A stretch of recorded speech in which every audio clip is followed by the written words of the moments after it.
Now, the other issue that I guess they did have a crack back at was on power prices when it was put to the government by the now shadow treasurer, the former energy minister. Yeah. And they said, do you still guarantee, like you did in the campaign, that power bills will be $275 less under your plans?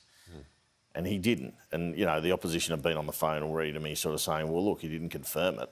And frankly, he didn't. But he was able to use that to have a lash at a lack of action on energy policy. And we know that was the case with the former government for 9 years. So have a listen to the exchange. Prime Minister, during the campaign, Labor promised a $275 decrease in household power bills.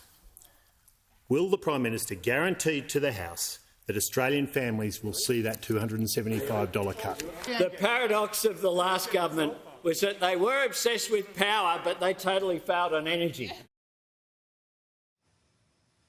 And here's the Energy Minister, Chris Bowen, getting stuck into Peter Dutton about a failure on energy policy and climate change, and the fact that Peter Dutton's already said he's going to oppose the government's target without seeing the legislation. The Leader of the Opposition. He announced, without seeing the bill, without referring to his shadow cabinet, without taking it to his party room, that they were against the bill. They were against. He'd heard enough. It was action on climate change and he's against it. He'd heard enough, Mr Speaker. This is the decade of denial and delay that they want to continue.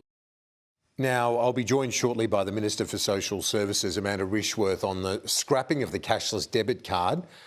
Interesting issue to get into. We'll get to that in a moment. But Claire O'Neill, as we heard earlier, really opening the shoulders, called it an act of cowardice, the performance by the then Prime Minister and Home Affairs Minister on election day. He's now the Shadow Home Affairs Minister, and they were challenged over this because you can't reflect on a member. She said I was talking about the conduct, not calling her a coward, but to me she was calling her a coward. Anyway, Milton Dick giving her a chance there, the new Speaker. I thought he performed pretty well. Wasn't quite sure about this ruling, but I've seen stuff like that ruled out of order in the last Parliament, for example, but he let her get away with it.